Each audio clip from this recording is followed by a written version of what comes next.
Hello, and welcome to the Blaise XPerience. Coming in to talk with us today, this is a new episode.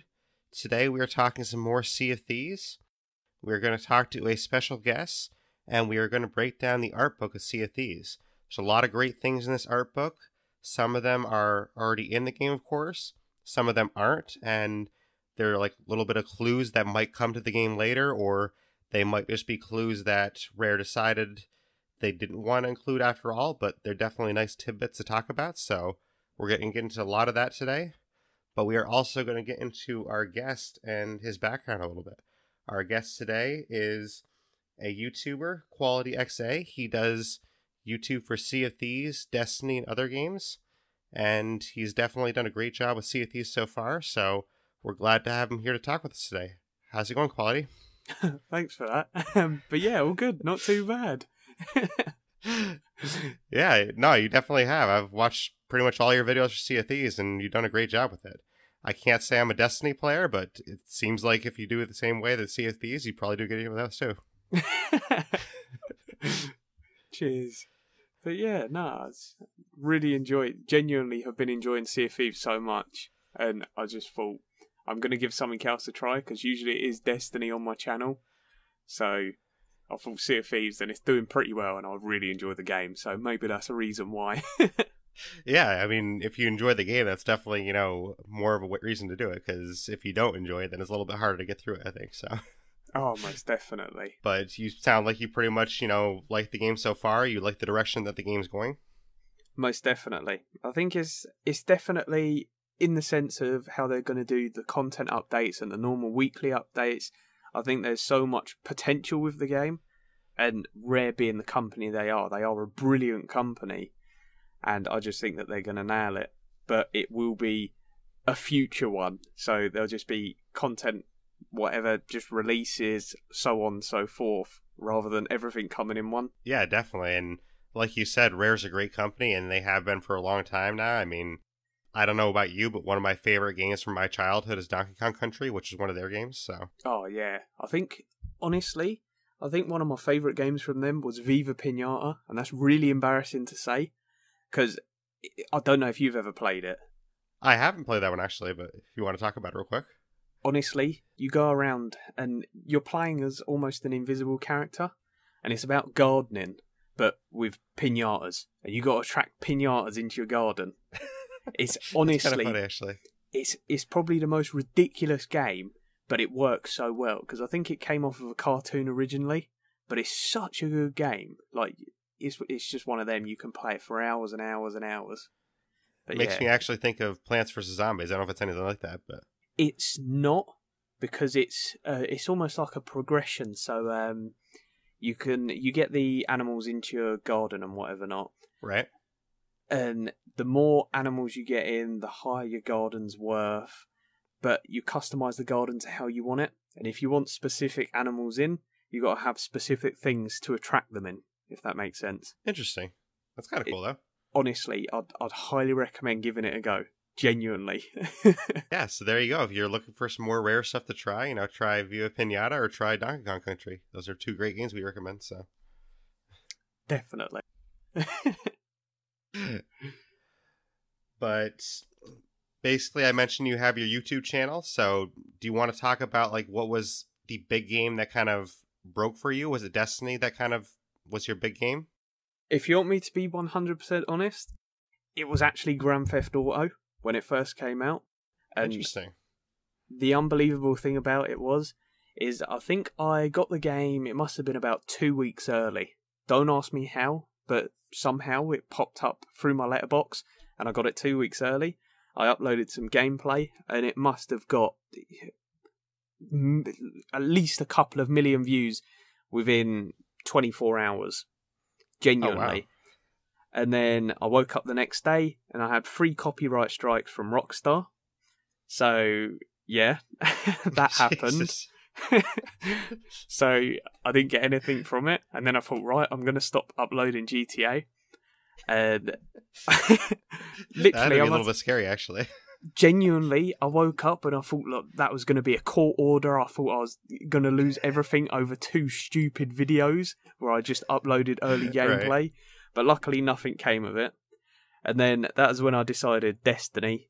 And Destiny, in some ways, it's a similar game to Sea of Thieves. I don't know if any of you have played it, but it's literally just going around, killing stuff. It's a loot and shoot 'em, but everything content-wise makes the game better. The game, when it first comes out, isn't 100% amazing, but all of their content updates and being Bungie, the company they are, it is a wicked game and only gets better with its content drops.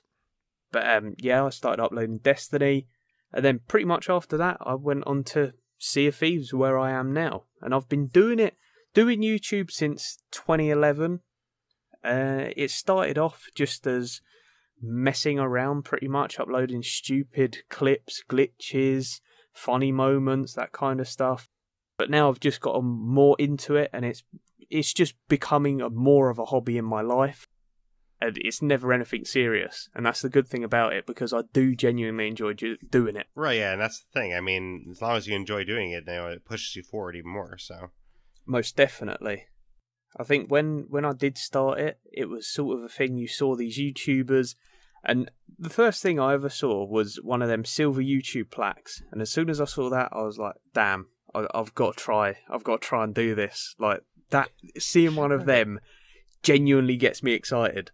Like, seriously. Yeah, I actually just saw Sea of Thieves just got their 100,000 subscriber plaque. Oh, yeah, speaking about that, yeah, they did, didn't they? Yeah, they just... so that's pretty cool. Yeah. Congrats to Rare for that, so...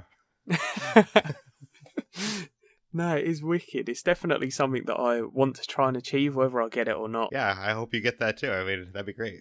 It would be awesome, genuinely. You need to get this podcast onto YouTube. Honestly. I've actually been told that. I mean, I don't know a lot about the video side. I mean, maybe you can talk about that real quick a little bit, like the process of doing a video side, because maybe some listeners don't know if they want to actually try that. And I personally don't know myself. I know a lot of audio, but I don't know a lot of video. Honestly, I think the best podcasts are the ones where it's a static image. Some of the podcasts to look at is the Break-In podcast, I believe it's called that. But they just have a static image on screen. And I say static, it sort of moves slightly, ever so slightly. But you're listening to the audio. So essentially you don't need video, and I wouldn't recommend doing things such as adding gameplay, anything like that. The only things you can really do with the video side of it is either have your faces or have a static image. And that's just a personal opinion. I enjoyed watching them more. Like, 100%. Okay, so like basically just like a static image and then the audio goes over that and people actually like that? Genuinely, yeah. Genuinely. Because with podcasts, from my experience, I would usually sit and chill out, play a single player game maybe on the Xbox. I'd have an earphone in one ear listening to the podcast. And every time someone shouts or someone does something, I'd usually look at the screen. And if it's face cam, then you see what's going on. If it's a static image, you don't, but you still feel like you're involved. That's kind of cool, though. You just randomly shout, "Hey!" And then they're like, "What happened?" Well, yeah.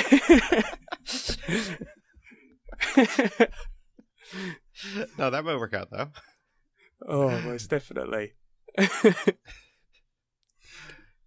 But yeah, I mean, I'll definitely have to look into that then. I mean, it sounds like something that could work. You know, I always was a little bit intimidated with the video part because I don't have like a capture card or anything to capture gameplay. So, but if you can actually just do a static image like that and make it work, then I could probably try something like that out.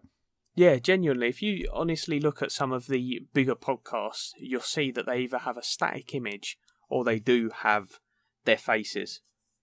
That's genuinely the gist of it. And I mean, I think there is an app for it, Google Hangouts, and that records the audio and your face.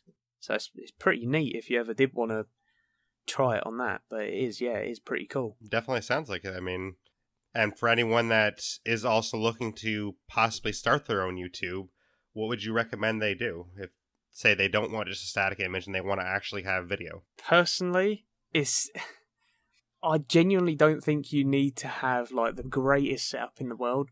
Like, you see some videos, they just take off, whether they're good or not. But the only thing I can say if you wanted to start up a YouTube is do it as a hobby. Don't expect to get anything from it, because if you expect, you won't get, and that is just the number one rule.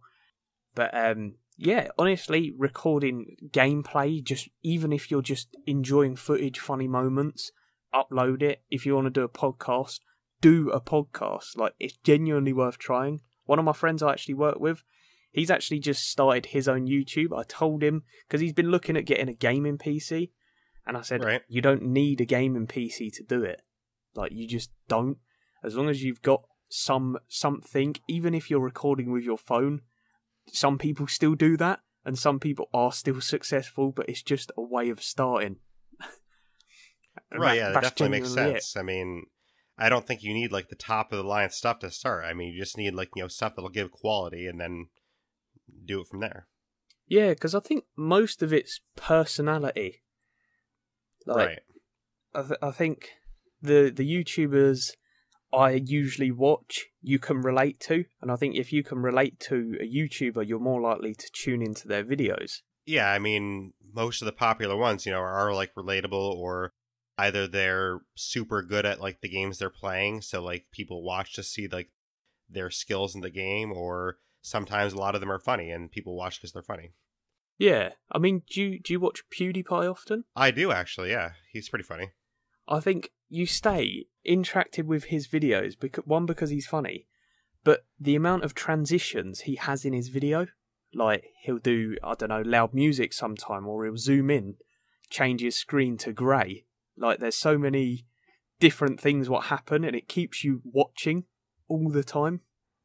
Like, I don't know, it's hard to explain. You don't ever know what's going to come next with him. No, definitely. And I think a lot of people make a good break that way. And I think one of the things that I've noticed from some of the big YouTubers that I've checked out where they talk about their success is a lot of them talk about how it's like timing. You just need like the right timing to actually hit something. Like, kind of like you talked about with Grand Theft Auto, you seem to have found a little bit more success because you actually had some uploaded gameplay early. Yeah, most definitely. It's definitely about timing. Like, if I didn't upload Sea of Thieves like I did now, if I waited a year, I guarantee all of them videos, if they were relatable in a year's time, less people would watch them, because the game's only hot when it first comes out.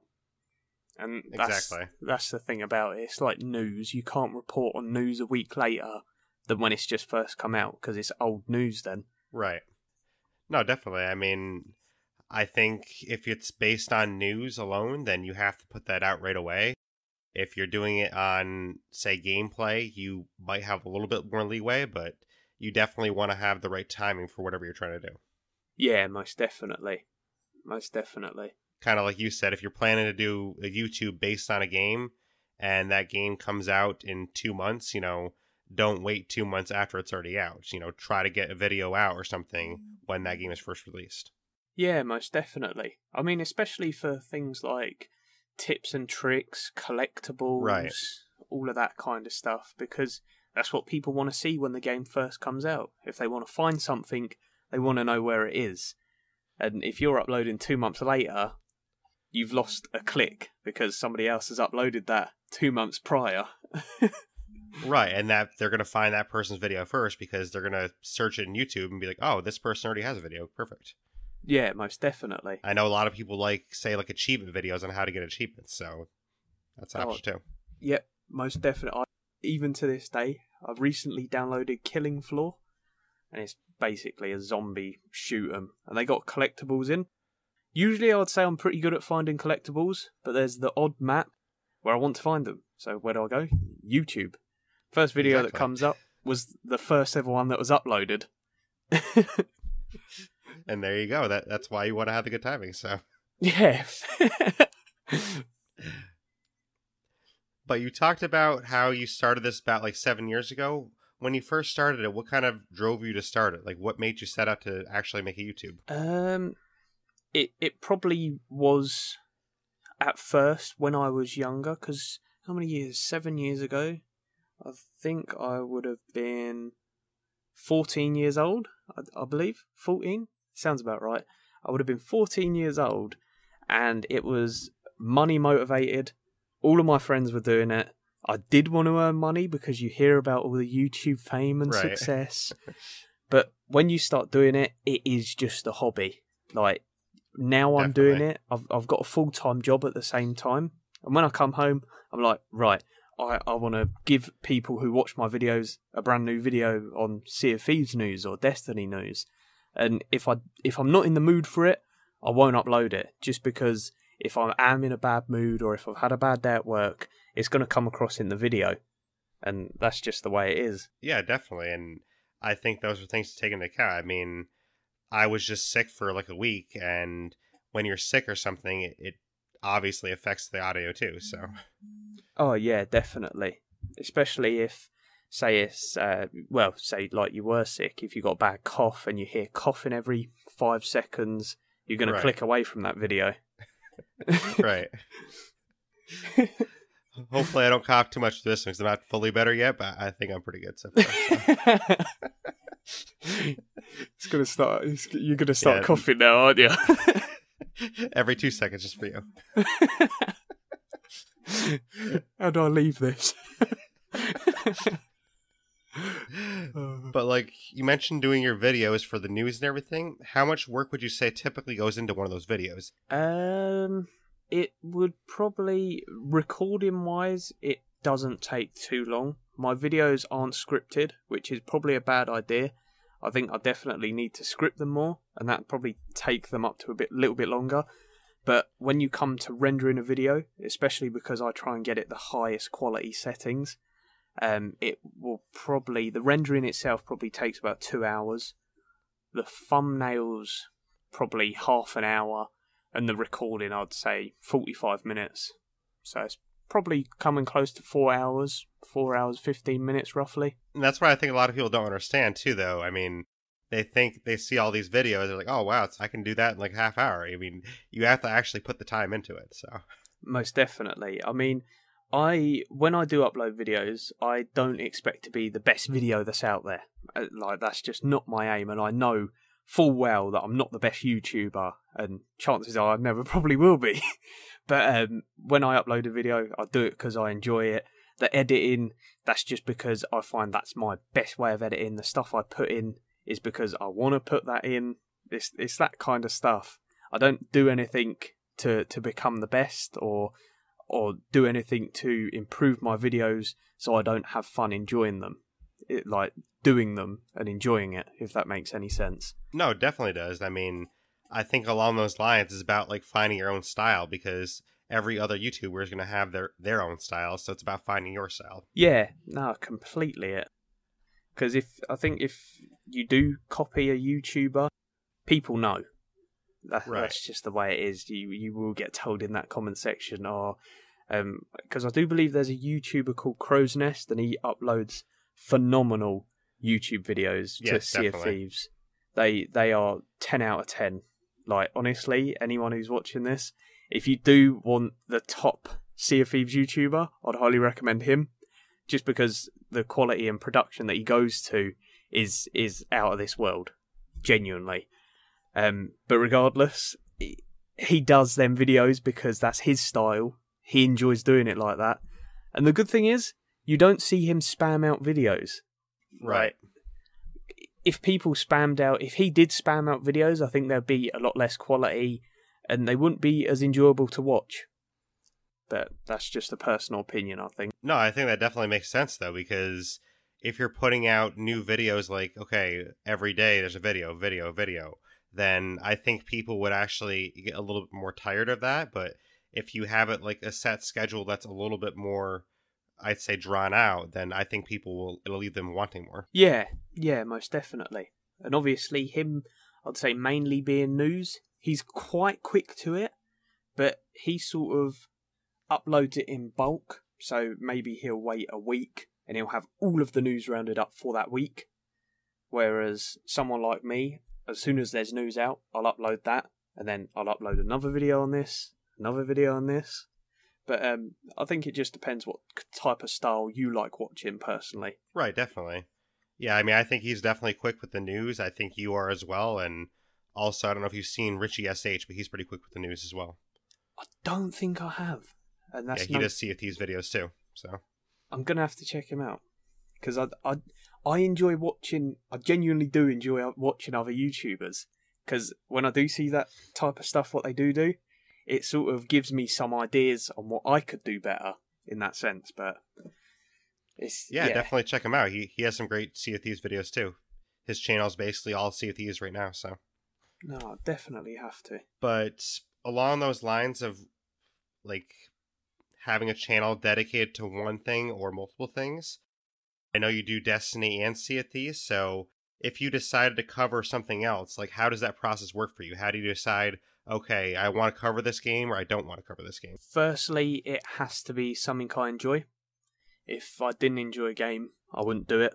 I like I said before, I'm not into anything because of the views or the money. Right.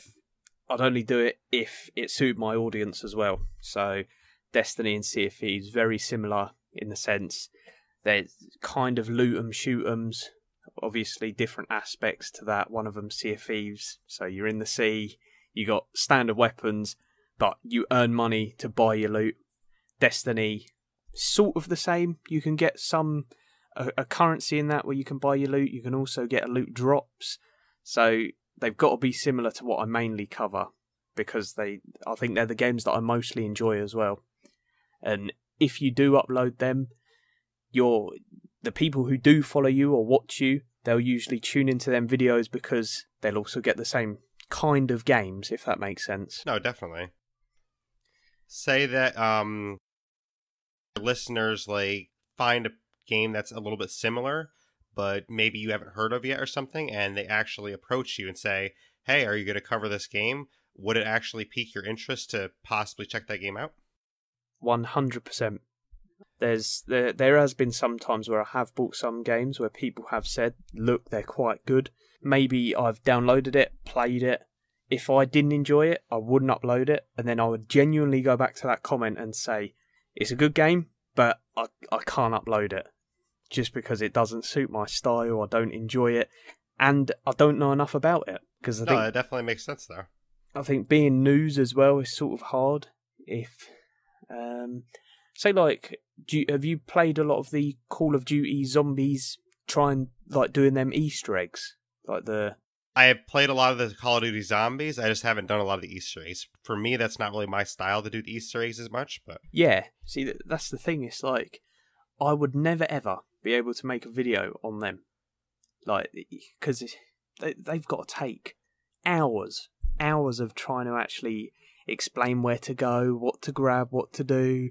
And I think some games, if that gets recommended to me, I sort of get that process where I have to find out what I have to do, what I have to get, before I can give that out to other people in that sense. I just find it a lot harder to get my head around some games that I don't personally look into myself. No, I definitely understand that. I mean, I know personally how my take is, like, say for the podcast. Obviously, this podcast is based on all gaming, even though we haven't released a ton of games yet. But if a listener wanted to approach me and, offer up, hey, why don't you cover this game? I'd probably do the same thing as you, where I check the game out. And if it's not for me, I might do like a one-off episode, just talk about it for 20 minutes. But I probably wouldn't talk about it, continuously, kind of thing. Yeah, I think that's the thing. Because if you don't enjoy it, it does come across in a podcast or on a video that you don't enjoy it. Yeah, I mean, I'd definitely be up for, like, say, a quick review of it and talk about, the good and bad points of it. But if you don't enjoy it, it's hard to actually keep doing videos and podcasts about that. Yeah, most definitely. I think the best word for it is feeling forced. In a sense, exactly. If somebody asks for it, and let's say you get 1,000 views, and 500 likes, and all the comments are good, and if you don't enjoy that game and you're just doing it for the views or doing it for the people that are watching, it'll come across worse every single time because you're not enjoying yourself. The viewers, they're going to see that, and it just gets worse. Which I actually think that kind of happened with my former co-host for this podcast, because he kind of was feeling forced with Sea of Thieves, so it wasn't really going to make sense for him to keep coming on too often. He might come back at some point, but at the moment he still feels that the game is forced for him. So if it's not making sense for him, then why would he come on and do a show about it and just talk about how much he's not enjoying it? Yeah, no, that's exactly the thing. And I mean, that's sort of why I come on, because I absolutely love the game. Yes. And this is even before all the content comes out. I mean, after all that rest of the content comes out, I'll be even more enjoying it, so. Oh, most definitely. And I really, really cannot wait for it all. For sure. But do you have anything else you want to tell people about your YouTube or about how that process came about for you? The way it came about was... Have you ever heard of a game called Saints Row? No, I haven't. There was a Saints Row 1, and there was grudge matches going on, so you'd face a player, and I sort of got into that, I uploaded that, and that's pretty much how I started, 100% started YouTube. But then, obviously after that, all the glitches, whatever not. But yeah, it was fun. Yeah, it sounds like it. You definitely made it pretty good, so. I'd say definitely keep up the great work. I mean, I've been enjoying your videos. I appreciate it, genuinely. I think that's one of the things to keep in mind for anyone that's looking to start, either whether it be YouTube or a podcast or whether you're starting a Twitch or whatever. Just keep in mind that years down the line, people might discover your videos. So if you give up before people actually have the chance to discover you, then it's not going to suit you in the long run. So, I mean, if you just keep at it, then people will discover you years later, and then you'll have some new listeners that way. Yeah, most definitely. I completely agree with that. And I think you should only stop doing it if you don't enjoy doing it. If you're enjoying doing it and you're not getting the views, keep doing it, because the views don't matter. It's about what you enjoy doing. Right, definitely. And like we said earlier, it's about timing too. I mean, you could be doing it for 2 years and, have a pretty small viewership, but something breaks the right way for you, some kind of lucky break, and all of a sudden you could be getting a lot of views. So you never know. Yeah, most definitely. Similar to how this podcast is going to go. Yeah, I hope so. We'll see. I believe in it. I have faith. I genuinely do. Well, thank you. I enjoy this podcast. So, yeah, I genuinely do think you're doing a brilliant job. Well, thank you. I think you are as well, so hopefully there's good success for us both. But yeah, we did mention that today we're going to talk about the art book, so we can kind of get into that a little bit, if you don't mind. Yep. So yeah, with this art book, overall, I think it's a great art book. It has a lot of cool and interesting artwork in it, and definitely some teases that we're going to talk about. I definitely love the art book overall. I don't know if you feel the same way about it. Most definitely. I think the concept art itself, it looks amazing, and 100% everything that is in this art book, I personally believe is going to be in the game. I agree. I mean, I don't think they put it in there, and if it wasn't going to be in the game, I mean, there obviously is a chance that, it was early concept stuff that they scrapped, but I don't really think they'd take that approach and tease something that they actually scrapped, so I don't think that'd be in there. No, and I believe there's so many good ideas in the book itself that it just would not make sense to release the book and have everybody looking through this book to not release everything, or 90% of the things, let's say, what is in the book, because they are too good to just be concept art. Right, definitely. And I don't know if you remember this or not, but the art book was actually supposed to release when the game did, but they pushed it back another week, and me personally, I kind of speculate that they pushed it back another week because there's stuff teased in there they didn't want people to know about that first week. Yeah, I completely agree with that. Completely. So, I think that's probably why it was pushed back, so that kind of gives me hope that, some of this cool stuff in here is actually going to be coming to the game. Yeah, and that's it. I think maybe when they did push it back, maybe there was stuff what was taken out, or stuff what was adjusted to hide a few things what could actually be coming in the future. Right. Definitely. But you talked about some of the great artwork that's actually in here.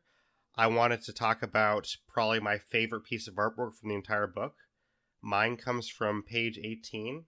Basically, the caption for it is: a crew of pirates scavenge for supplies in a wrecked ship, unaware that the original crew are still aboard. And I actually really like this image. I mean, obviously, people listening can't see it, but basically what it is like these 4 pirates, they're going through a shipwreck. The water's all around them, but unbeknownst to them, there's actually 2 skeleton pirates coming up right behind them. So I think that really, this whole image really encompasses what Sea of Thieves is, because it encompasses the exploration, the danger, kind of the cool water effects in the game. It just encompasses the entire game, this one image, I think, because it has the danger, it has the exploration, it has the fantasy, so that's why I really love this image, personally. Most definitely, and it does look phenomenal. Like the art itself, and not just this picture alone, but this picture in particular, and I do agree with you, it does look phenomenal. Yeah, I mean, I would definitely recommend getting the art book overall, but even if you don't get the art book overall, I would definitely check out this one image at least, because I think this one image is amazing. And I know Rare has released a lot of those lithograph like art prints on their website. I really hope they release this one at some point, because this is one I would definitely want to have on my wall. Yeah, I was actually looking at a few of them as well. They are so good, and don't they come signed as well? Signed and number printed, I believe. I believe they're signed by the artist, yeah, so yeah. Which is really cool. Well, I know that crossed. some of these images that are lithographs actually are in the art book, so hopefully this one will come at some point as well. Yeah, I really do hope so. But do you have a favorite art piece that you want to talk about from the book, or do you not really have a favorite one? Personally, it is the one that we actually did speak about before the podcast, and that is the potion one. Purely because I think the concept of it and the art of the NPC, what it would be itself, is just phenomenal. It's almost like this chubby person, should we say. I can't tell if it's a man or a woman. It is just a chubby person. I'm not trying to cause any gender issues, but wearing like this big trench coat and almost a rough around the edges character, black lipstick, black eyeliner, and a tattoo on the face. And you can see she's got a pipe, or he is holding a pipe, and it's got like this liquid coming out of it, or gas, and just the art style of it just looks phenomenal. And the potions that they do detail at the bottom of the page, they say about having ingredients for these potions, and they have like the picture of bat wings, all of that kind of stuff. And it just, in general, looks really, really cool. Yeah, definitely. I think they put a lot of detail into this, and that's what's really cool. And if anyone does want to know, page 47 is where you find that potion seller, so... I'm glad you know. Yes. Yes, I did write down a lot of page numbers. I don't have all of them, but so... But yeah, page 47 is where you find that. It's gorgeous how they designed that. They also have like all the other ones that are in the game. You have like the shipwright and everything like that too. But obviously, since we haven't seen the potion seller yet, I think that's one that's, really draws your eye too. Yeah, very interesting as well. It was in the beta, like the shop itself. You could go into in the beta, and that's what's strange about this. But it's got to be coming into the game. Yeah, I know you just did a video talking about that as well on your channel, and I think it will be coming in as well, because I do remember that, like you said in the betas, where you could go up there and find that empty room where the potion seller might have been. Originally in the betas, because the Order of Souls wasn't in there, I actually thought, oh, maybe this is where the Order of Souls is going to be, but I didn't know it was going to be two separate vendors there, so that's actually kind of cool. Yeah, and I mean, that's the thing, because where it is blocked off, it just looks like, why would they have this space just there for no reason? It wouldn't make sense to... If they was going to get rid of it, they would have got rid of the building and just put the Order of Lost Souls there. Yeah, I mean, and I think it ties in really well with the Order of Souls. That's probably why it's upstairs. Yeah, because I think that does mix in, because the NPC themselves for the Lost Order of Souls do look mysterious, mystique, and obviously when this area was in the beta, it sort of was witchcrafty. You almost had like a crafting station. You looked on the table, there was a couple of dice there which said 666, which could be related to witchcraft, all of that kind of stuff. So it would link up very well. No, definitely. And for anyone that's not specifically following along, just to make it clear, the Order of Souls, where that is basically at the bottom in that purple tent, if you go up the little staircase, that's where the potion seller was supposed to be. So, just so that is a little bit clearer. But yeah, I mean, I think the potion seller come to the game would be a great thing. I do think it is coming to the game at some point. Who knows when? But do you have any ideas for some really cool potions that they could have? I think there was data mined ones. There was the cure, which would cure poison. There was resurrect, where you could, well, from the sounds of it, resurrect a teammate when they do go down or something like that, instead of them having to go and respawn and go through that process, which can sometimes take a little while. And also a healing potion. So if you haven't got bananas, you could use that as almost like a secondary backup supply, which would heal you to full health, depending on what your health is at, type of thing. And I think there could be some other potions. Yeah, I think those would be great additions to the game, and I don't think any of those would really be game breaking either, because those are all kind of like the normal things you'd see, and I don't really think there'd be a way to abuse those too much. I don't know if you feel that way as well. I think they would fit very well, but I would really, really like more potions than just the standard ones. And I wouldn't like this to be, because there was talk about these being in the premium shop, which I think would be wrong. I think everyone needs access to these. And I agree, yeah. Because if someone has got these potions, then that just makes an advantage in PvP. Right, definitely. I think that's the thing that's key is when they actually bring the potion seller in, if they do indeed do that, they have to make it so it's not giving someone an advantage that someone else can't obtain. That's the main thing, so. Yeah, that's completely it. And I think, again, if they do put stuff in which is too overpowered, that would be, too overpowered. But they don't want to just stick to the plain old stuff, I don't believe. I mean, potions that could make you possibly swim quicker, I think that would be a good addition. But then, on the other hand, if you're a pirate chasing that person, you'd also need that potion. Like, it's... Right. It's hard. It'd be really hard to think of what potions could go into the game, but there's endless possibilities. Yeah, I mean, along the lines of what you just said, the one I was thinking would be really cool would be basically, like, call it a speed potion or something, and say you're on your ship, use a speed potion for your ship actually sails a little faster or something. That'd be kind of cool. Yeah, that'd be wicked. Like, say you're being chased, you use a speed potion to kind of get away from the person chasing you a little bit. Yeah, and that's the thing, it'd be so helpful. Like, if you've just done a skull fort, you'd make sure that you have one of them. Definitely.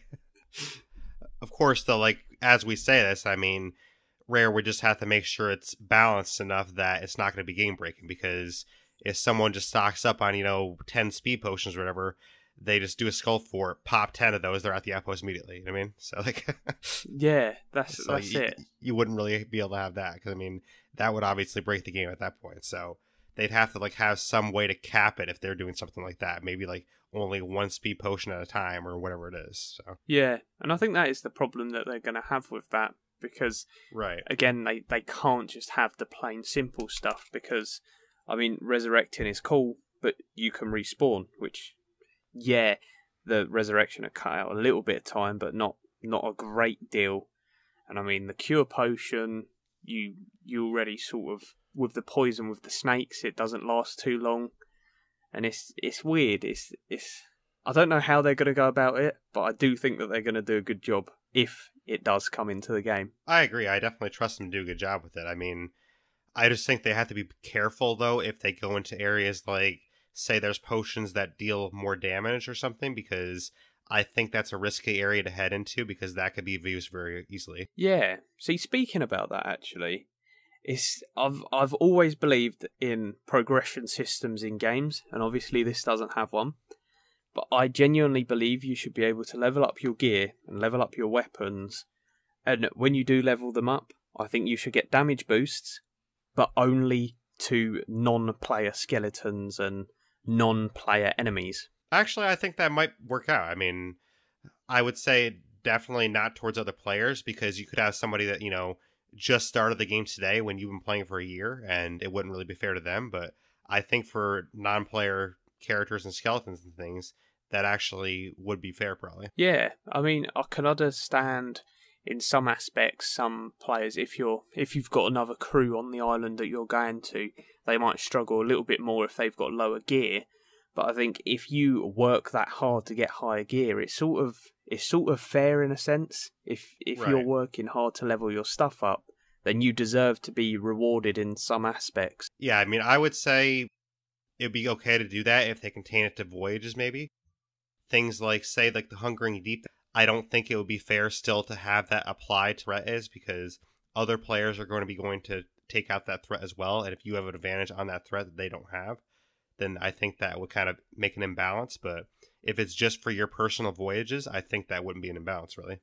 Yeah, that's actually a really good point there. I think being on the voyages would definitely be fair, and it would help out. There'd be no risk of it being unfair towards other players. So I think that would be really awesome. Because, like, say the Kraken attacks you or something, or say what you're doing is you're chasing a ship, and while you're chasing that ship, the Kraken attacks you. Basically, the ship you're chasing, that ship is kind of counting on that Kraken to slow you down enough. If you have a damage advantage, you can kill that Kraken faster. So I think it would be fair in that situation that it doesn't apply in those situations. Yeah. They definitely have to work around it. It wouldn't apply to like the Kraken or like bosses like that, but I think it'd be perfectly fair to like say, oh, I'm on Order of Souls quest, I can actually hit these skeletons a little bit harder. Yeah. No, that's it. I definitely think that would be a really cool feature.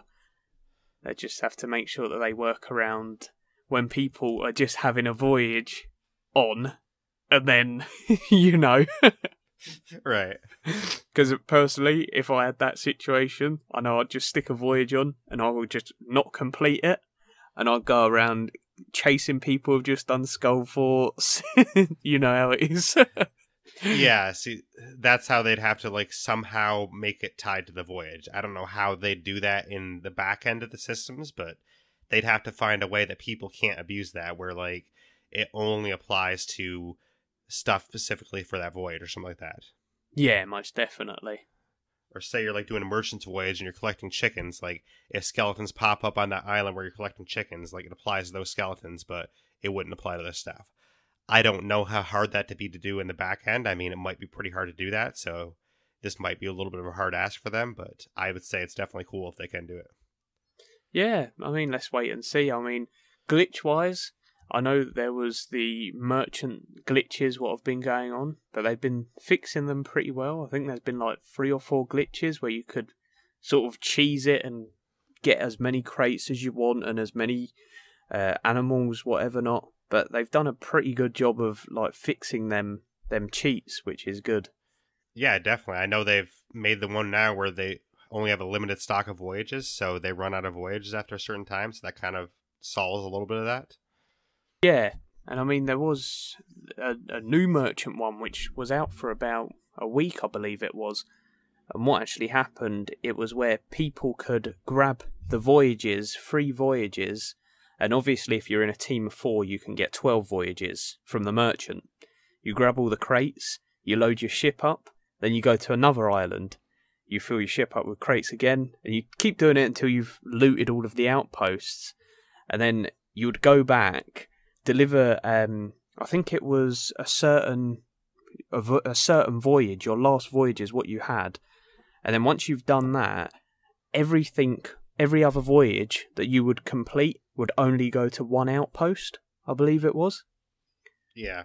So you only had to hand all of your animals to one outpost, which it was unreal because the amount of coin that you could get from it was ridiculous. Which is good that they're actually solving stuff like that too. I mean, I know it's been a long time since I did it, but I think like the first week of launch, I actually did something a little similar to that, which my crew and I called the chicken tactic, where like you just load up on different kinds of chickens, that way you have all the types you need. So yeah, no, it's a similar method to that, but the only chickens that you get were golden and black, and if you were to get a snake, you'd only get a golden snake, and you wouldn't bother with the pigs purely because they take your banana supply and whatever not. And if you got a voyage where it said, let's say 2 golden chickens and a golden snake, you've pretty much just got 5k in gold there roughly. And if you got, let's say, 2 pink pigs, you just cancel that voyage and stick another one down and wait till you get the golden animals, and you'd only collect golden animals.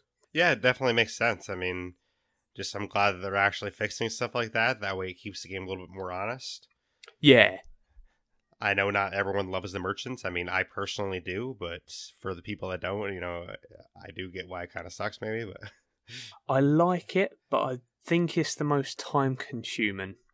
And I think I think they need to add more stuff to it. So I think fishing would be a cool addition, that kind of stuff. Maybe, because I know there was talk about adding a Kraken merchant where you'd go out Kraken hunting, but whether that could be tied into the merchant itself would be pretty cool. Well, I think there's actually some clues right in the art book to some more trading factions, so we can kind of get into those in a second. But sounds good to me. But right at the start of the art book, it does talk about like some of the different character models they tried out. I don't have any particular notes on those. It's definitely cool to check out, but they have like some really cartoonish ones that are kind of funny to look at, that they basically looked at all different types of how they possibly are going to make a character. So it's definitely cool to check out, but nothing like too in particular that's interesting, I don't think. But I think where it gets really interesting is when you get to page 35, they start talking about some of the different clothing styles. And I think this gives a lot of insight into what they could actually have for different clothing coming to the game later on, or it could even be new regions coming to the game, because I'll just kind of go through some of them. Basically, this is the text that it says in the game for these different types. Page 35, there's Sea of Plunder. It says the bountiful Sea of Plunder was to introduce players to the world. Clothing here will be traditional, stylish attire suitable for budding pirates. There's Devil's Roar. In this wild region, clothes would be fashioned from environmental resources. Layers of ragged leather, fleece, and hide are stitched roughly together to create a rugged garment. Sea of the Five Winds. This is personally my favorite, and I really hope this one makes it into the game, but it says for this one, the Sea of the Five Winds takes inspirations from cultures throughout East Asia. These images explore fusions between those cultures and the hallmarks of pirate apparel. And the last one they actually introduce is Sea of Sorrow, which says, clothing from the gloomy fog-cloaked Sea of Sorrow mixes monochromatic palettes and somber motifs with traditional Gothic designs, creating clothing that inspires dread and apprehension. So I don't know if you've seen these, but I think it's definitely really interesting to check out, and I would love to see these come to the game. Most definitely. And I think that is the good thing about the art book, because they have actually implemented some of the stuff since release, which again just gives more evidence that more of the things from the art book could come into the game. And that obviously being with the clothing, I really, really do hope that every single piece of that clothing does make it into the game, because they do look awesome. Yeah, I agree. And again, the Sea of the Five Winds, I think it's just so cool the way the clothing looks. Like on page 39, they have like 6 characters dressed up in it, and it's really cool because it has like, some really nice dark reds contrasted with some, I guess, a little bit darker blues, and it's very cool. They have like I don't know exactly how you describe the hat, but it's sort of like a Mexican sombrero hat on one of them, which is kind of interesting. So yeah, I think it's really cool the things that they could actually introduce with this. Yeah, most definitely. Again, I think the possibilities are endless, and I think especially if they add ways that you could dye your clothing just to change the colour. Again, I think that would be a really awesome feature. Right, and I think basically like how we have the Sea Dog set, the Admiral sets right now, I think these could just be like all new sets, Okay, this is the Devil's Roar set, and they just say, yeah, a new set of stuff came to the company today, Sea of the Five Winds came out today, or whatever it is, or Sea of Sorrow. I think they could just introduce it just like that, just like they did with the last sets. Yeah, most definitely. Hopefully that's coming sometime in the future. I mean, like we said, I don't think they'd have it in here if it wasn't coming at some point in the future, but I mean, I guess we could be wrong on that, but I definitely hope to see all this. Yeah, and I think that, again, referring back to what has come into the game from the book, I think there is a high possibility that there could be so much more coming from the book into the game. It just wouldn't make sense to keep it all in the book. Yeah, I agree. And going further in the book a little bit, they do get into the non-player characters. We already talked a great deal about the potion seller, which was very cool, I think. But one of the other ones that I think is really interesting that they kind of introduced in the art book is on page 51, there's a picture of a bounty dealer, which this is kind of what I referred to a little bit earlier, that this could possibly be a new trading company. And I don't know if you've read the lore book, but there's mention of a, I guess, group called the Twisted Knife in that lore book. So I think this could tie in together maybe, where the bounty dealer is something that you go to him and he gives you a bounty, whether it's like, okay, go take out the Kraken or go take out another player. I think this could be a whole new trading company that they could introduce at some point. That would be really cool. And reading that point, when I did actually read that, when I saw this vendor, because I have read up on the group itself as well, the vendor seems like he could actually add bounties onto specific players themselves, which would be amazing.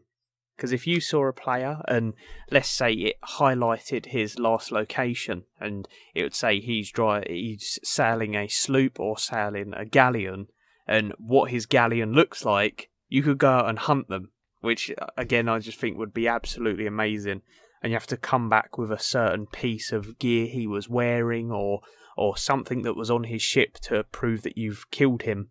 Or if you don't have it, maybe anybody else in the game knows where you are from once you've killed him, and they can come and grab that piece of item to say they've actually done it.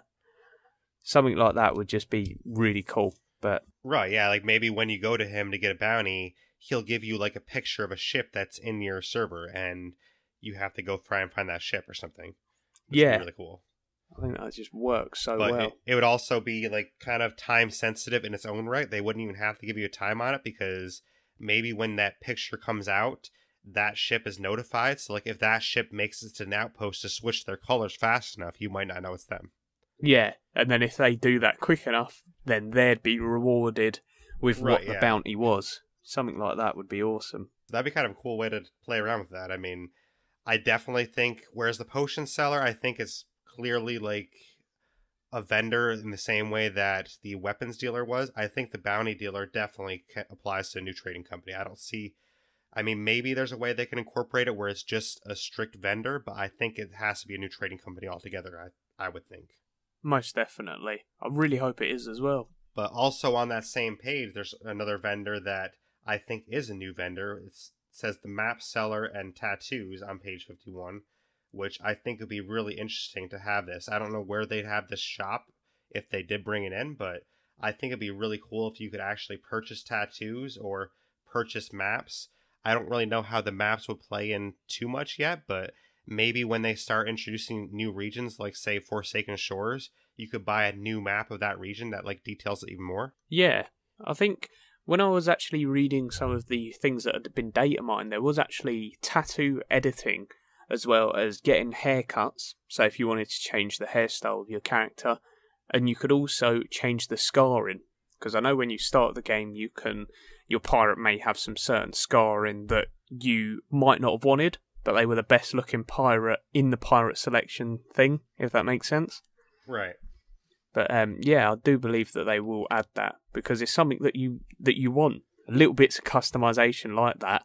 And there is actually a page in the art book with all of the tattoo design, should we say, that they actually had. Yeah, definitely. And I think it's really cool to look at some of those.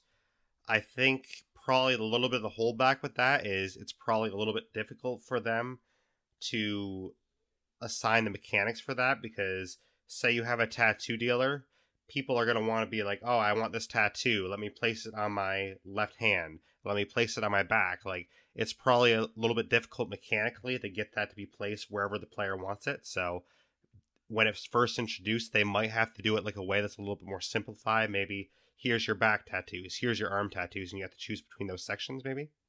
Yeah, I think that would be a good way of doing it.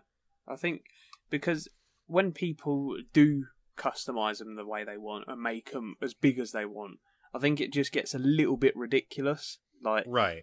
Because if you can stretch that tattoo out, you could stretch it out so much just to make your arm fully go black or something like that. Like, it would just get ridiculous. Yes, I think Rare would have to like monitor a little bit because obviously the way they designed the IPG, they want everyone's pirate to be different. So they probably don't want to have everyone having the same exact tattoos, like blown up to the same way or something like that. So yeah. And speaking about the tattoos as well, there was actually talks about when the Kraken vendor was coming into the game or when they was going to put him in the game. They said they might implement features in where you actually do this and kill the Kraken. You would actually get a Kraken tattoo. So almost like an achievement trophy type thing. you get awarded for doing certain milestones, which I think would be a really cool idea. Yeah, that definitely would be cool. I mean, and I think that is something they plan to. They said that there's going to be a reward for actually doing it. So I think they are in that mindset where they're going to start having rewards for these things. Yeah, and I mean, there's so many things that they could reward, and my personal opinion on what I think they should reward is, you have the commendations for each vendor. Yes. I think every milestone you complete a commendation, you should get something awarded to you, whether it's a bucket or whatever not. I know you can purchase some, but it would be cool to sort of show off, look, I've done this commendation. No, I agree. I would this. love that too. That's one thing I've kind of been missing because, like, I like actually doing the combinations, but all you really get from it is just a little bit of rep boost. I mean, I would like something besides a little tiny bit of rep boost. Yeah, and that's the thing, because it's endless what they could reward you with. And it would be cool to show off, oh look, I've got this diamond encrusted bucket that I've got from this commendation type of thing. Like, yeah, it would be wicked. Even if it's not like automatically given to you, they could just have it where like some of the stuff is, okay, you have to be level 48 in the Merchants Alliance to unlock this. It could be something like that where you have to have a combination 4 on everything to unlock this like special, merchant's item or this special Order of Souls item. They could have something like that. Yeah, and again, people would buy into that stuff as well. It would make people go, oh, look at this belt looks amazing. I'm going to get all of my stuff to commendation level 2 just to get this. And right, again, yeah, I think that would be a cool way to entice players to actually go for the accommodations, because I know personally, say the Gold Hoarders, for example, I haven't done a lot of the Gold Hoarders accommodations just because I'm not as big of a fan of them, so I don't have as many combinations for them as I have for the other two. Yeah, I think that's... Yeah. But I mean, say there was this really special Gold Hoarders thing, like, get all of your Gold Hoarders combinations maxed out, you get this super awesome, like, golden attire, or like, this whole gold outfit that you can wear or something. I'd be like, oh, well, that's kind of interesting. Maybe I want to actually go for those. So Gold Hoarders level 50 in one day. Yeah. But it would be cool. I mean, it's definitely a way to actually go for that. Or say like what the merchants actually wear, what the Gold Hoarder wears when you talk to him, or like maybe what the Order of Souls person wears when you talk to them. Maybe that would be a way to get their outfits, where like in order to get the outfits of the actual vendors, you have to actually get your combinations all the way up. Maybe that'd be a way to do that. Yeah, that would be a really cool idea. Well, hopefully Rare's listening and, they think of some of these things, but... They definitely are. Definitely. Hopefully. But a couple of the other NPCs that are shown in here, we have Blind Bob, who is the tavern musician. We have the ferry captain, who's the ferry captain of the damned, obviously. And then we have the pirate lord, who is basically supposed to be a counterpart to the ghost captain, and he is in the Legends Tavern. I think the pirate lord stuff is most interesting to look at because we don't see him in a game as often unless you're obviously a legend already.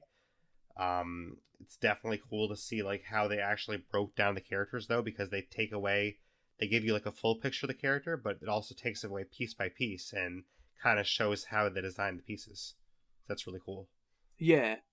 No, it is really amazing how they've actually designed some of the stuff in there. I mean, like, just for example, with Ferry Captain, they actually have a picture of his chest, basically, without any clothes, and there's a big hole in the middle of it, so it kind of, like, gives you the idea, like, oh, that's how he died. He got, like, a blunderbuss to the chest or something.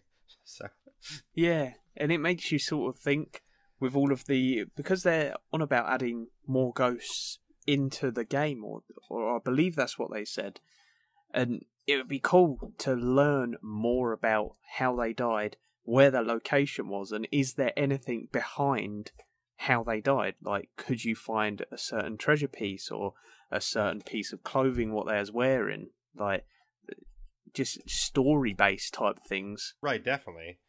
And I think that kind of ties into a little bit of, like, the scars we were talking about earlier, because if you could, like, have a scar to represent, a certain battle you have with someone, like, oh, wow, that was a really good battle, they slashed me in the back a couple times with a sword. I want like a scar on my back now to indicate that. Yeah, and that's the thing. Maybe they could implement a replay system where you could actually go back to that type of, I don't know, maybe if you did find these ghosts, let's say, and it would show you maybe talking to them, and you'd touch their scar, and you'd be able to relive that moment that they was in when they that'd be got really cool, this. actually. Like, stuff like that would be amazing, and it would add story to the game. Definitely. And I mean, like, say you saw a ghost that this ghost, like, has no shirt on, but has, like, scars all over his body, you'd be like, whoa, he has a lot of stories to tell, you know what I mean? So Yeah, and it make you want to go and do it. Make you want to see what happened. I think the possibilities are endless with this game, like how they could actually interpret everything. So I think it's really cool to see what they're going to do. Most definitely. But the next thing they kind of get into is the merfolk, which is very cool to see some of the ones we don't see in the game, because currently all we see is just the ones that bring you back to the ship. But as it is stated in the lore book, those are basically supposed to be, like, I guess, the least intelligent out of the merfolk. Yeah. Again, I think that they just look unbelievable. And I can't wait to see, because they're sort of mermaid looking, aren't they? The enemy itself. Right. How does that tie in? Because we speak to that mermaid who gets us back to our ship. Is he related to them in some way? Like, what's the deal with that? I don't know if you've read the lore book fully. I mean, in there they kind of give some clues as to what that might have been. I think what those ones are basically former pirates that were just kind of basically forced into being mermaids. So I think that's what they are. Okay. Because there's a point in the book it talks about, like, a little poem that they get wrapped in silver skin and then you're one of them. Oh, right. So I think it's basically pirates that became merfolk. Oh, it's very interesting. Because, again, there's so much that goes into this. Yeah, definitely. I mean, like, and if you don't actually look at, like, the art book or the lore book, you wouldn't actually know some of these cool things that, like, could be coming. So I think it's definitely important to note that, because a lot of people always complain about the content. Like, there's so much content that is obviously coming that, I wouldn't be worried about content personally. Most definitely. And I think with the book itself, and I know people complain about the content, but the content is in the book. When you read the lore book and when you have a look over the art book, you can see what they have gone to, what they have made in the game, whether it is coming, whether it's not, whether it's been tested, whether it's not, what the efforts that they have gone into to make sure that this game is a good game and make sure that it is going to last with the content that does come into it. Right, I agree. And I think it's definitely going to last a long time, because just in the stuff that they've already released, there's so much already. And I mean, that's only the stuff we know about at the moment. There's probably so much more we don't even know about that they're planning. Yeah, and that's it. I mean, all of the stuff that could be in the art book could be planned. And then, let's say, because they have already stated that what we're getting is year one content. If they're stating it as year one content, that 100% pretty much confirms that there is going to be a year two for content. So right, definitely. There's got to be so much more things coming. And I know they want this to be a games as a service, too. Like, I think they want this to be not a game where you have, like, say, like Destiny we were talking about earlier. I don't think they want to have a Destiny 2. I think they want to just have Sea of Thieves and that be the one game, and they just keep releasing content for it. Yeah, and that's the thing, because once more content does come out, the $60 price tag or the £50 price tag, whatever you guys paid for it, it doesn't seem bad, because you've got your money's worth with all of the free content which they've promised, and everything that does come out for the game, it becomes worth it. And the good thing about this game is, regardless if you play it for 500 hours or 5 hours, you'll always be able to come back with all of the new content releases and updates, because there will always be something new to do. Definitely. I mean, say this game goes on for like 5 years or whatever it is. I mean, at that point, 5 years of free content releases, like, I'd almost feel like I'm ripping them off at that point, you know what I mean? So yeah, and that's the best way of looking at it. So I definitely wouldn't be worried about content. I mean, there's so much coming to this game. Like Yeah. just the merfolk. I mean, on page 60, there's a design, and it says perch for a quick entry into the sea. This is a mermaid in attack mode, and like it's in black and white, but even in black and white, it looks like so frightening. It's like, wow, this is really going to be cool when we actually have to fight these people. Yeah. I mean, that's it. And the endless stuff that they could do with them kind of creatures. Like, I mean, when you're getting chased by a shark, you never know you're being chased by a shark until a teammate says, or you get bitten. And when you do get bitten, it's got to be one of the scariest things. Yeah. I know personally, like, as many times as I get bitten, I always jump every time. I'm like, oh shit, a shark. I'm like, damn it. And then as soon as you do get bitten, then you get the little bit of music. And depending on what your health is like, you're like, oh, I've got to drop this chest, eat a banana. Turn around and you've been bitten again. No, I think that's the cool thing about this game. There's always surprises like that, and I think there's only more coming. So, yeah, and that's the best way of looking at it. I mean, like you have like the merfolk lair that like is shown in here as well, and I think that's going to be really cool to actually check out more when they are actually in the game more. Yeah, and that's the exciting thing, because being the creatures that they are, I really want to find out what is hiding with them. Because reading through the lore book, you obviously heard about that chest, the cursed chest. And I know a lot of people are speculating that to be the chest of sorrows.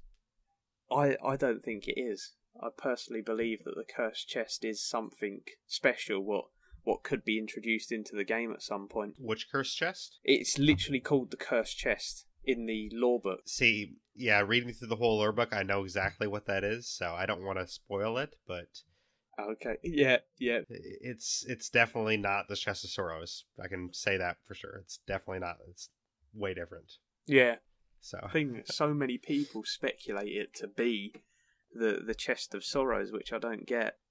Honestly, yeah, it looks it's 100% different. not. I mean, it's completely different. It has a completely different purpose. So that's all I'll say without spoiling it. I mean, but guys, I know what it really is. I know. As soon as you open it, you get no content. Typical Rare. That's what detractors would say. But. Yep. People still play this game. Well, it would actually be funny as a joke if they did something like that once, just be like, oh, here's a chest, just especially for you detractors, and they open it up, it's like, says No Man's Sea or something. Oh, they just have to. They must. That'd be funny as a joke. They've got to find a way of trolling people, of just winding somebody up, giving them a chest, you take it to a gold hoarder, and he comes back with a message saying, sorry, no content found. Or that'd be amazing. Or maybe to the people that use these glitches and all the cheats to get the gold. Like, oh, that'd be wicked. Oh, that'd be actually kind of funny, if somebody did cheat in game, if they found a way to combat that by, like, say they take, a skull to the Order of Soul or something, and they say, oh, thank you, you cheated to get this, so yeah, I'm actually not giving you any money for this, sorry. Yeah. They'll be like, what? I think Grand Theft Auto had the best feature for that. I don't know if you saw the people that cheated on that and what happened to them. I didn't know. What happened to them? Basically, if you was a cheat on Grand Theft Auto, you got put into a thing called a dunce lobby. So you went into this lobby and you was paired with other cheaters. And everyone in the lobby had to wear a pointy dunce hat. It was basically, it just looked ridiculous. But everyone who cheated had to wear it. And with GTA, there was obviously modders, so people that couldn't die and people that could see through walls. So you was against all of them pretty much. Like, there was just no way of winning. You couldn't do nothing. That has to suck. I mean, that's honestly the best deterrent for cheating I've ever heard, because if literally all you can do is play against other cheaters, then you actually know how it feels. So yeah, that's completely it. I mean, I don't think every game can do that, but I think that's definitely a great thing they did there. So hopefully, Rare comes up with some cool way to deal with cheaters. You're not allowed to steer on your on your galleon. Well, actually, I had that happen to me, and I wasn't cheating, but Wait, really? yeah. No way. Yeah, I think it was just like a bug or something, but basically, after a server migration, I was sailing on a sloop, and right after the server migration, I could no longer grab my steering wheel. So the ship just kept turning, and I'm like, what the hell is going on? I can't grab my steering wheel. I have got locked when you're pulling the sails down. I believe it was a server migration. I pulled the sails down, and I got stuck on that part of the ship, and I couldn't come away. So I was just stuck holding the sails pretty much. Couldn't do nothing about it. Literally had to leave the game just to join back. Well, you can always tell your team, I got this sail, don't worry. I'll keep all of it. Yeah. I think they'd be happy about that. I think that's the most boring job, sitting on the sails, isn't it? Probably. No, luckily with my bug, I mean, I just dropped the anchor, and once I dropped the anchor, it fixed the bug, and I was allowed to grab the wheel again. But it was just really weird at first because it turned my ship completely in the opposite direction where I wanted to go. I'm like, no, go the other way. What's happening? I'm like, why is this happening? Oh, they got to find a way of like trolling with that. Speaking of that, I don't know if you saw that concept art. There was a concept art for a Joker chest, I believe it was called, or something along them lines. And no, I haven't. What it would be, it was literally just a concept from a random player, and it was a picture of a Joker on the front of a chest. And what it would be is when you stick that chest on your boat, it would do things what you wouldn't do. So similar to the Chest of Sorrows where it would cry, it would fill your boat up at the bottom. But what this chest would do, it would raise the sails, it would steer the ship, it would try and lower the anchor, it would make pirates come onto your boat like fake pirates and start like messing around. But I think the concept of that would be amazing. That would be such a pain in the ass to deal with, but it would be also fun in the same way. Yeah, that's the thing. I think just because it is similar to the Chest of Sorrows, just way worse. But if that ever did come into the game, they could, let's say, make it worth more. Because you're going through all that hassle, raising the sails, lowering the sails. Oh. Yeah, definitely.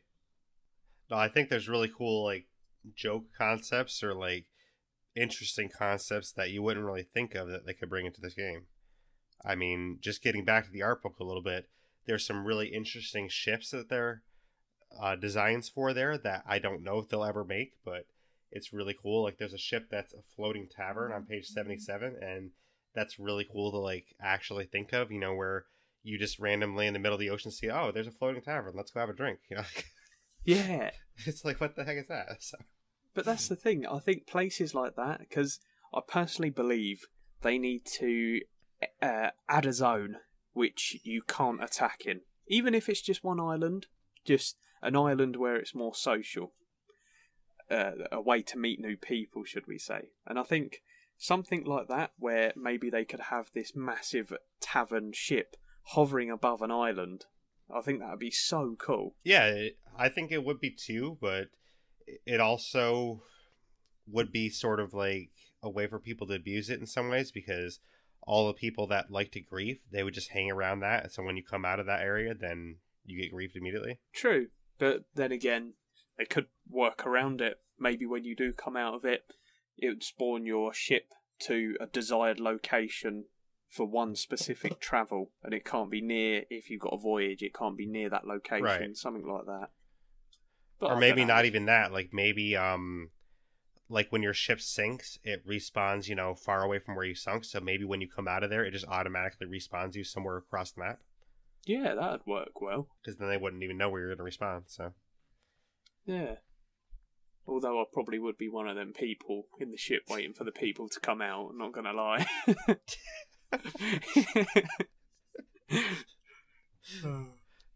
Well, you'd have to catch me first then.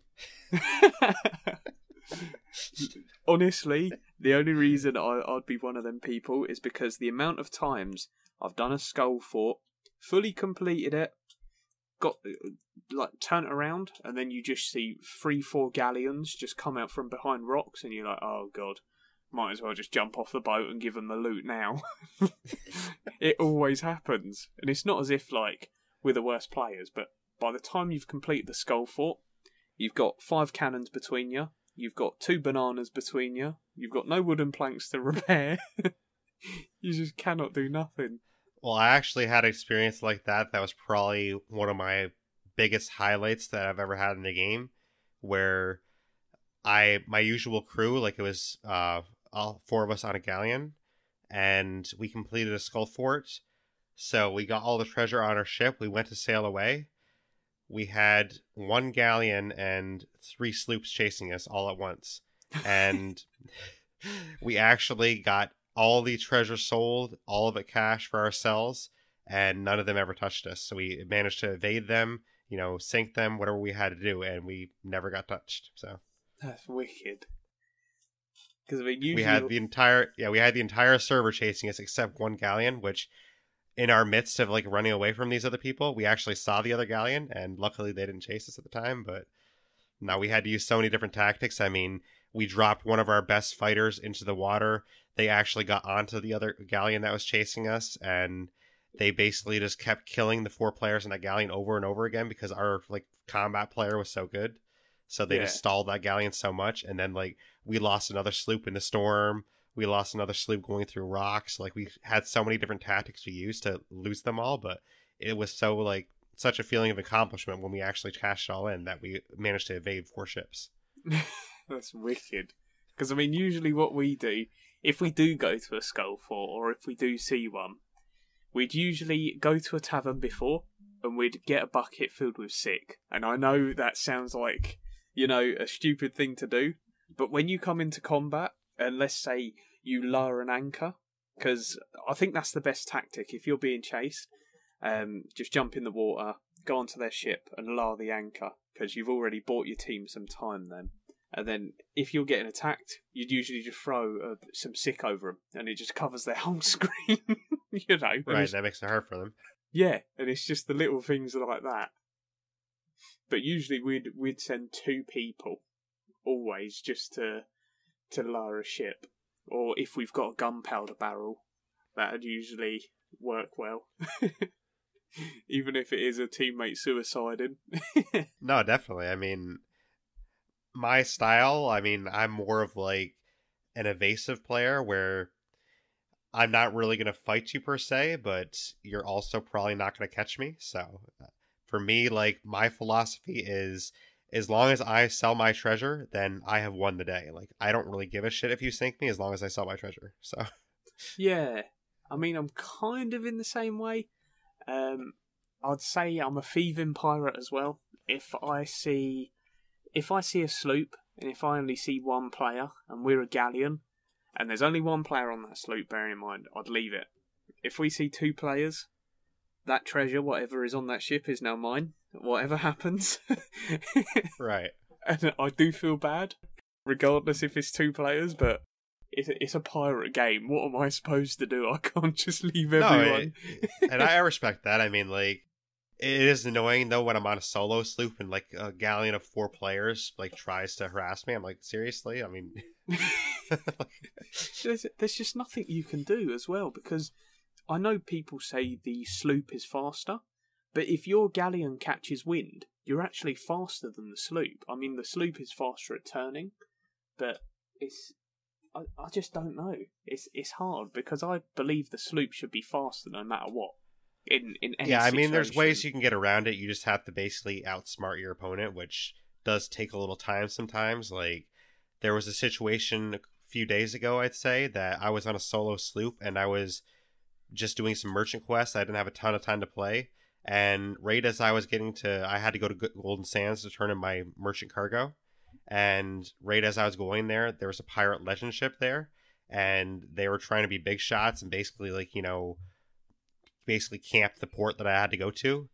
So I eventually just outsmarted them, because what I did is I went the other direction. They tried to camp there knowing I had to go there. So I kind of waited them out a little bit, and then after they left, I just went back there and cashed it in. Yeah, and that's the thing. I think you've definitely got to be smart on the game. And I think our biggest thing, when we do complete a skull fort, usually we do get another galleon, and if we're low on supplies, what we'd usually do is, instead of going and grabbing the treasure, we'd take the key, leave one person on the island, and either go to the bottom of the sea with 5 bananas and try and eat them while the ship just leads them away, and then let them sink and whatever not, and then you get the loot after you've respawned in, type of thing. Right. And I think that works really well, but it is just a case of your teammate hiding and trying not to get killed. Right.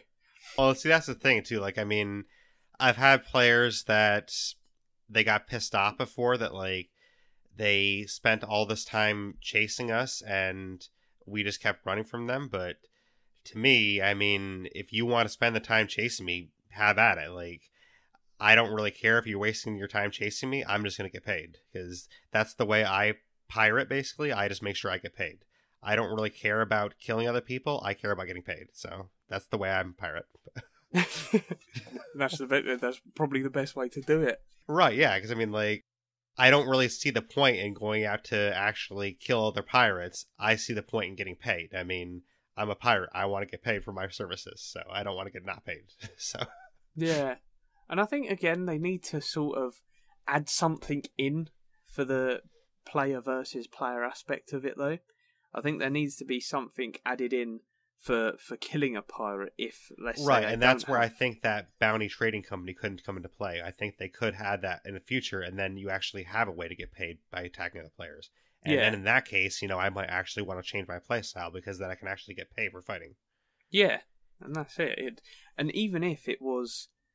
They could maybe do bonus ones, maybe where it's not so much even a player. If it's, let's say, a skeleton, but instead of having to kill it normally, you have to kill it with an axe or maybe a different weapon. You have to make sure that the last shot on it is with a sniper. And if it's not, then you've failed the bounty, or you get half of the coin that you'd usually get. That'd be kind of hard to do, actually, but that'd make it interesting. Yeah. Even if it was, because I know they're adding the weekly events soon, aren't they? Even if it was a weekly event where they could add one in or something like that, just to see how it works. Yeah, definitely. But we kind of got off the topic a little bit, so we should probably get back to the art book a little. I mean, you might have to change the title of this now. No, it's all good. I mean, it's always good to hear other people's thoughts and things, so I think the listeners will like that too. But we went off on a little bit of a tangent there, so... But getting back to the art book a little bit, I think there's some cool designs for skeletons that I hope are featured at some point. I see one skeleton here that has a chest on his head, and there's one that I really hope comes in the game at some point that basically it's the ship wheel for like a body, and it has like heads all around the ship wheel spokes. So I hope that's like, you know, a pirate like lord at some point that you have to face. That would be amazing. And maybe like he's really hard because he has like, you know, the souls of like 5 pirates in him or something like that. So maybe he's like extra hard or something. That'd be really cool. And then maybe when you do kill him, you'll be able to keep that as an ornament and maybe sell that as similar to how it works with the Order of Souls bounty. Yeah, definitely. Or maybe it could be a decoration too, because I know they've said when they release legendary ships, there's going to be ways to decorate your captain's cabin. So maybe that's a way you could like decorate your captain's cabin. Yeah, that would be awesome. You know, you could actually have that up there, be like, I killed this, you know, pirate like lord that had like, you know, 7 heads or whatever it was. That would be wicked. Or even you could use it instead of having your normal steering. You could put that on there. Yeah. That would actually be interesting. Whatever floats your boat. If somebody ever boarded your ship, they'd be like, whoa. I'd be a bit worried. Better jump off. They probably would. They'd be like, I don't know if I want to stay here with these guys. Let me just go back to my ship. But I got into these ships a little bit. One of the interesting pages I actually found in the ship section, on page 79, there's a section called Getting Around, which I found really interesting because these are ways that they could introduce possibly in the future, or maybe they're just concepts they ditch. But there's something called that they call the cataplank, and basically this is used to catapult shipmates long distances. So like It's kind of shown in cartoonish design where it catapults someone from the deck up to the like top of the crow's nest. You just basically jump on it, so that'd be kind of an interesting way. Another one they show there is a hook, line, sinker, and this is basically like where it's a zip line where a pirate can zip line from like the top of the ship to the bottom, or maybe you could hook it up to like an island where you could like actually zip line to the island. But those are some interesting ways that I saw that like maybe they'll introduce these in the future, but they'd be kind of comical ways of getting around your ship. Yeah, I think it'd definitely be cool, especially if you are, let's say, the crow's nest, and you did want to get down to an island. You'd be able to just shoot that zip line, and all of your teammates would be able to follow. Something like that would just be awesome. It'd even be like moments for, some really good laughs, because say you're on like a galleon with your friends and you tell your friend, hey, come here to the captain's cabin real quick, and you have the catapult ready, and like you just catapult them off the ship. So they'd be like, what the hell? That'd be the best thing for it. I know when my teammates get in cannons, just before they get into a cannon, they'll usually line it up perfectly to where the island is, and they'll jump in. And what I do, I usually wait for them to jump in, and then I'll just hold up on the analog, like try and make them go as high as possible. So yeah, zip lines and catapults would definitely suit me. Well, the funniest thing with that too is like if you actually pointed it straight up and they land back on the ship, they'd probably be like, "What happened? I landed back on the ship." Be like, I don't know. I guess it was a glitch. I don't know what happened. Do you want to try again?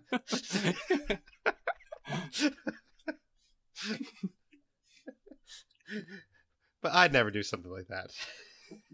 That's what they all say until they try it once. No, yeah, I probably would, honestly. It's kind of fun. But one of the other ships that's shown that would be really interesting to see in game, kind of along the lines of the floating tavern, on page 80, there's actually like a sort of comical version of a gift shop ship, and it's like all decked out with like, gifts hanging off of it, like different sales and everything. So it'd be really interesting to see things like this in the game, where like you just see a floating gift shop, you're like, hey, let's go to the gift shop and let's shop around. Yeah. That's the thing, because maybe that could be a featured shop where you could get the ornaments for some of your boat and that kind of stuff, because obviously customization is the main thing. So I think having stuff like that would work awesome. It would actually be cool, like say they actually do include this gift shop, maybe they could have where the gift shop sails around the world and you have to actually track it down to get like special customizations. So like maybe there's certain suits you can only get in the gift shop, and you have to actually track that ship down to find those. That'd be cool. I know it's similar to Destiny, and I know I keep referring a lot of these points to Destiny. They've got a weekly vendor known as Zer, who comes round every week, and there's these things called exotics. The exotics are the best in the game, pretty much. So he carries 3 exotic pieces of armour and 1 weapon. And every single week, he carries a different stock. But you have to go out and find him, pretty much. It has his location on the map, so you roughly know where he is. But if they implemented this feature, where you could get a certain weekly stock, where you track this, I think that would work amazing. Like, maybe if it lasted from Friday to Monday, so you've got 4 days to try and get what you want. I think that would be really, really cool. I would just hope it wouldn't be those days in particular, though, because my personal schedule, I can't play as much on the weekends. I'm very busy on the weekends, but hopefully they'd have a way for me to do it during the week. But... I mean, but you get the gist. Maybe no, I do. Changed, like if they done it every 2 days or something like that. Yeah, I know. Like during the stress test, I was so frustrated because every single stress test is always like on the weekend, and I'm like, oh man, I can't really do the stress test that much. I can only play for a couple hours. That's it. So I was very frustrated, but yeah, that's the worst thing about them. Which I get it. I mean, I know a lot of people, normal people, they have jobs where they're free on the weekends. Unfortunately, I don't have a job that's normal like that. I have a job that I'm busier on the weekends, so it sucks for me because I'm more free during the week, but it is what it is. So. Yeah. But something else that's kind of cool, we mentioned it a little bit earlier. on page 89, there's designs for like a fishing pole and harpoons. So that definitely does suggest further that there could be a fishing company coming in the future. I know it's definitely been teased a lot. There's been people speculating a lot, but just seeing this in the art book, it does kind of give credence to the fact that there probably is going to be fishing at some point. Yeah. And again, fits so well with the merchant. Definitely. And I think that's something that will be a trading company. I mean, I think there'll be a bounty trading company. I think there'll be a fishing company. I think that's the next two we'll probably see. You know, hopefully I'm right on that and we'll see those soon. But even if we don't see those soon, I think there's going to be other stuff coming to the game that's definitely worth the wait. Yeah. And I hope there's a merchant where you could do cooking. I really hope there is. That'd be kind of cool too, yeah. I remember reading up and I was actually looking through the menu, and you know where you can change your field of view, your sensitivity, all of that kind of stuff. I was looking through the hotkeys, and you know how you can assign different buttons to whatever key you want or whatever button on your controller you want. And I know this sounds really small, but one of the options was it being fruit and not just a banana. So there's definitely more fruits coming into the game. Yeah, definitely. And just something, but even in the art book, there's like little designs. Or actually, no, I think it's in the lore book that there's other designs for fruit. I don't think it's in the art book, but yeah, I think they had all the coconuts and yeah, there's coconuts and I think pineapples. So yeah, it would be awesome. And again, that fits into maybe ingredients for cooking, whether you eat them or cook stuff and take it to somewhere where you can sell it. Feed the pirates. I mean, if they really want to go very far with it, you know, they could go as far as like having a cooking competition on the island and be like, all right, you know, everyone come to this, like instead of a skull fort, it's like a cooking competition. That'd be kind of funny. See, stuff like that would get the community involved, and maybe if you win, you'd get an ornament of a pie for your shelf on the ship. You know? Or maybe what you get instead is like you get like an actual chef's jacket to wear instead. Just walk around with a hot dog outfit. Yeah. Like there's ways that they can really have fun with this and just make it, you know, kind of comical, like, and just have fun with the game. So yeah. And again, it just refers back to that point. The possibilities of the things that they could do is endless. I mean, this is just ideas we're coming up with, but I've never, ever known a game where you can sort of think about so many ideas, what are easy to add in retrospective, like, you know, compared to other games. No, definitely. And I think some of these ideas will be like a little bit too comical for the game, maybe, because like the style of the world. But I mean, just thinking about it, it would be so funny to see, like, instead of a skull cloud in the air to indicate a fort, you see like a giant chef's hat in the air to indicate a competition. Like, come do your chef off. That would genuinely be awesome. Genuinely. I know, even if I didn't want to participate, like, I'd even just go to watch that and be like, holy shit, there's like a chef competition? Seriously? Yeah. Like, and if you're not participating, you can vote. Like... yeah.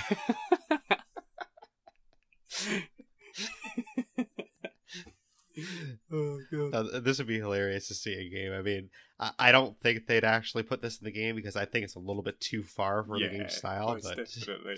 It's definitely funny to think about. You watch next week; they'll do a big update. We'll load into the game. They won't have any patch notes. Look into the sky. There'll just be a big chef hat. I think I'd genuinely cry. Genuinely. Well, if that happens, then I'll definitely know they're listening, because, I mean, I haven't heard of anywhere else talking about a chef hat, so... Well, that's it. I know I'd be on next week. Yeah, I think Qualityxa should be Pirate Legend. He should get all these special ships. Oh, man. But then, speaking about the comical stuff, they do add funny bits. I mean, with the Day 1 eye patch, because there was quite a funny thing behind that, wasn't there? Yeah, definitely. Where someone was saying about a Day 1 patch. I can't remember specifically, but it was funny. Which I think would have been funnier if people weren't complaining about the content at the time, because I don't know if you ever watch Angry Joe's reviews. Yeah, he's like I know he mentioned it, he's like, this would have been so funny if it wasn't actually needing a Day 1 patch. I'm like, oh, come on, like that's a little bit low blow, but Yeah. That's the thing, though. I think a lot of people, they roast this game and they do say bad stuff about it, but they don't see what it is for in the long run. I think that's the best way of looking at it for what it is going to be. Which I get for people that do reviews. Like, I get why that's definitely harder for a game like this, because a game like this is harder to review early on, because early on they don't have like everything in there yet. So yeah, and I mean, a lot of people do say it is No Man's Sea, but for what No Man's Sky was when it first came out to what it is now, from what I've heard, I haven't personally played No Man's Sky, and people are saying that it's unbelievable now. It's a really good game now.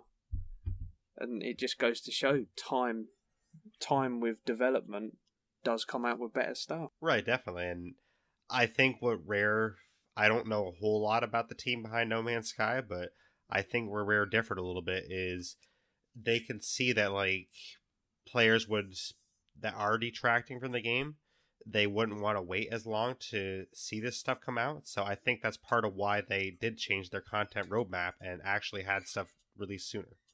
Yeah, no, I completely agree. And I think it was a good decision. I agree, yeah. I mean, I am a little bit bummed out that, like, say, the legendary ships, like where you can captain your own ship, or like the pets are pushed back, but I definitely understand and respect the decision to push those back in favor of content. Yeah, and I mean, that's the thing, though, because where it is content, I think the content will keep you more into the game. You'll forget about the pets, and then when the pets does get released, you're like, oh, pets. Like, exactly. But some of the last things about ships, there's like some different cannons, like a basic cannon, a mid cannon, and a high cannon. So it's interesting to see those and think that, maybe there could be different cannon types at some point. I'm not sure if they'd actually introduce that, but that's interesting to see. And also there was talks about other bits and pieces behind the scenes from what I've heard. Not specifics, but apparently there's going to be different cannonballs that you can get, and even customized cannonballs from what I've heard, which would be amazing. Not that you and maybe along with that goes with like different types of cannons too to shoot those cannonballs. So yeah, we'll see what comes out for that. Oh, that's it. And then I know on pages 92 and 93 they have some other sail designs that aren't released yet. Like they have a black and yellow design with like a unicorn on it. They have a cool design that's like green and black with like a snake on it type thing. So there's definitely some cool sail designs that they haven't released yet. So I can't wait to see these other customizations. Yeah, most definitely. And then of course they have like the other figureheads. There's plenty of figureheads that we've seen even in the betas that they haven't actually released yet. There's like a dolphin. They have like a parrot. Obviously they have the Legend Unicorn that did come out. There's definitely some cool ones that are still to come out. So it's going to be really cool to see when they actually drop these customizations. Yeah, I think they just need to add something in which you can customize the stuff what you do get.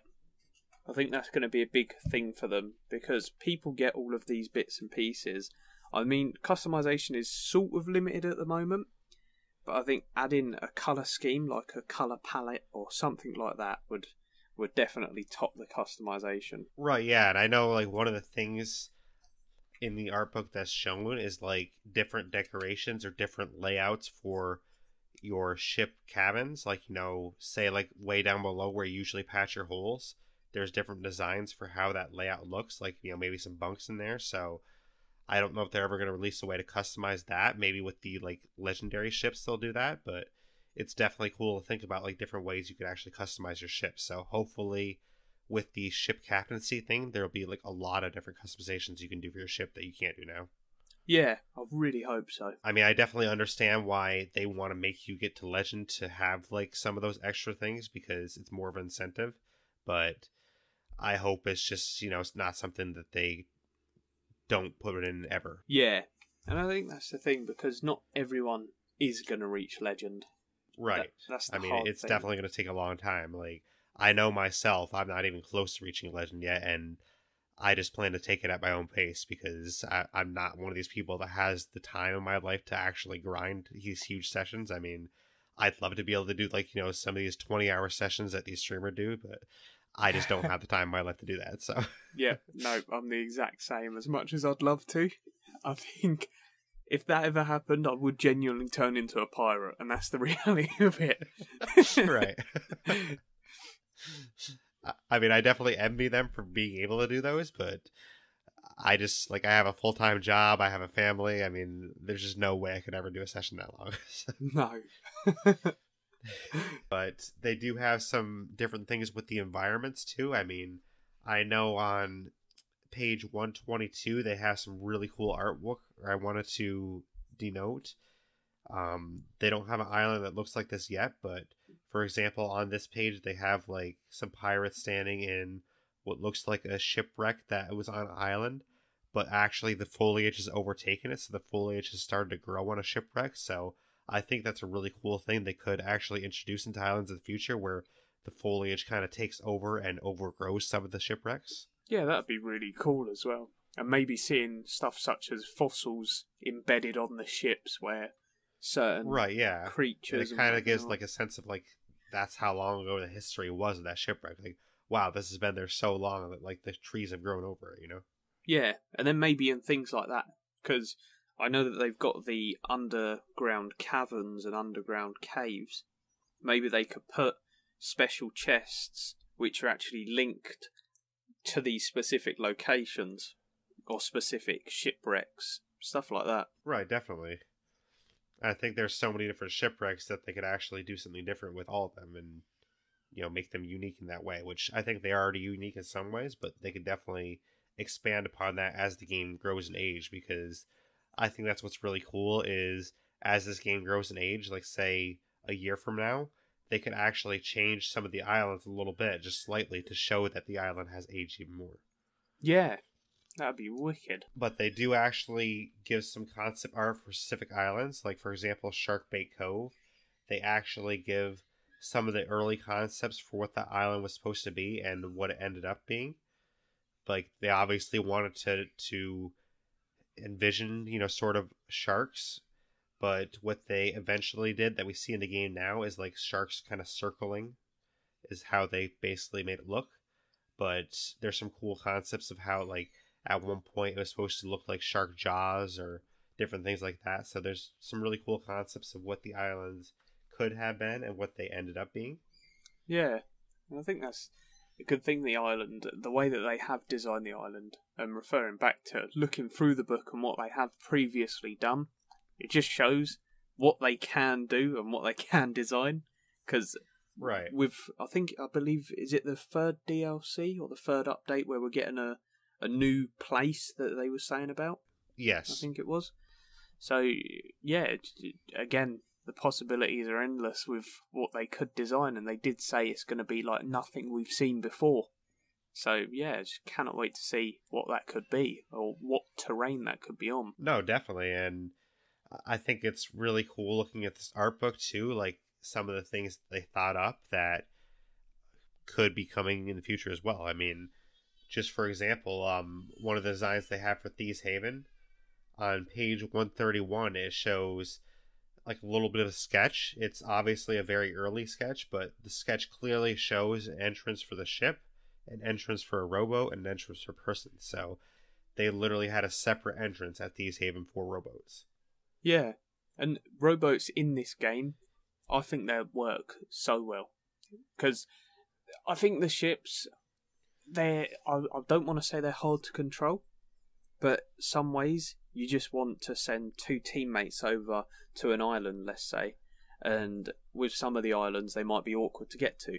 Whereas if you did have a rowboat, you'd be able to get over there quick, grab, let's say, a chest, maybe it fits 2 chests, this rowboat, turn around, go back over instead of swimming. Yeah, definitely. I think you could actually use rowboats for combat too, because what you could do is, like, say, send 1 or 2 of your teammates off on a rowboat, you know, like say somebody's chasing you, and have them dock the rowboat at like an island, and then as the ship sails past that, have the rowboat kind of like chase them a little bit. Yeah. And then they're kind of sandwiched between your galleon and the rowboat or something. Yeah, that'd be wicked. So there's definitely cool ways that the rowboats could actually make the game more fun. You know, whether it's exploration or PvP. Especially if you could use them, and I know this sounds a bit out there, but you could load it with, let's say, gunpowder barrels, send it off of your galleon. You have one person going towards their That would be galleon, cool, actually. and then you either crack it in to explode or get a teammate to shoot it. That'd be like a suicide bomber thing. Like, Yeah, but it's nice. stuff like that which would work really awesome. Yeah, and I mean, the players in the community would get very inventive with it. So, I mean, ever since the first episode of this podcast, I've been talking. Yeah, most definitely. But in the environment section, I think we get a tease of what actually could be that Forsaken Shores update, the third update. This could be what they're bringing out, because it talks about a whole new region, and maybe it's something different, but it says it's called Ruins of the Forgotten, and it says it's imagined as a region of the Sea of Thieves where rock carvings, painted sigils, and other remnants of some ancient civilization could still be found buried in the undergrowth.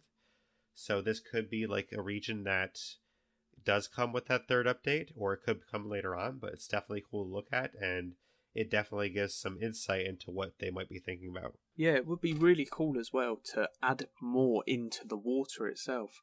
Because I think the water itself looks beautiful, it looks unbelievable, but there's no depth to what's there. There's nothing apart from you get the sunken ships, and I believe you've got a few caves which you can explore, but there's no depth to it yet. Right. But just to touch on really fast, 2 islands that are shown.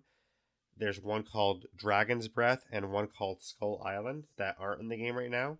So maybe those are 2 islands that could come in this Forsaken Shores update, or maybe they're just ones that they scrapped, but they definitely look really cool. Dragon's Breath basically envisions, a dragon's breath. That's kind of what it was made to vision. Skull Island is basically in the shape of a skull kind of thing. So it's definitely cool to look at those and see if they want to actually bring them out, but I hope they do bring those at some point. Something like a Skull Island would be so cool as well. If they could implement, obviously, using the skeletons, but have like a skeleton king, or almost a raid, similar to the Skull Forts, but you go there, you can do it once a week, let's say, and you get some of the best loot, let's say. I think that would be really awesome. Right, definitely. And another idea that is presented for a region possibility is on page 162, they have the Sea of the Damned, which we know the ferry captain of the Ferry of the Damned. He's supposed to be ferrying that sea. It does give me an idea that maybe they could actually have us able to get into the Sea of the Damned, into that like ghost world, because there is a design on there that actually shows an area for vessel docking, for galleon docking, and for smaller boats. So it does show that they had envisioned at one point that we could actually be in that Sea of the Damned world, where like it's the ghost world. So maybe they will let us into that region or area at some point. I really hope so, because that would add so much depth to the game. The amount of stuff, what they could do lore-wise and behind the scenes would be unbelievable if they ever did do that. Yeah, I mean, it really makes me think you can actually go into the ghost world and fight the ghosts in the ghost world. Maybe that's what it is. That'd be really awesome. Even if it was like a parallel world to what you're in, but with ghosts. So you can explore all the islands you currently go to, but in a dimmer, darker setting, where instead of seeing what you'd normally see, you'd see ghosts. The ghosts are NPCs, stuff like that. They talk differently to you. Just be really awesome. Definitely, and I hope we get something like that, but I guess we'll see. I mean, I know at some point they're probably going to have to tell us more about the ferry captain and his story or the lore behind him, so I think we definitely will hear more about the Sea of the Damned at some point.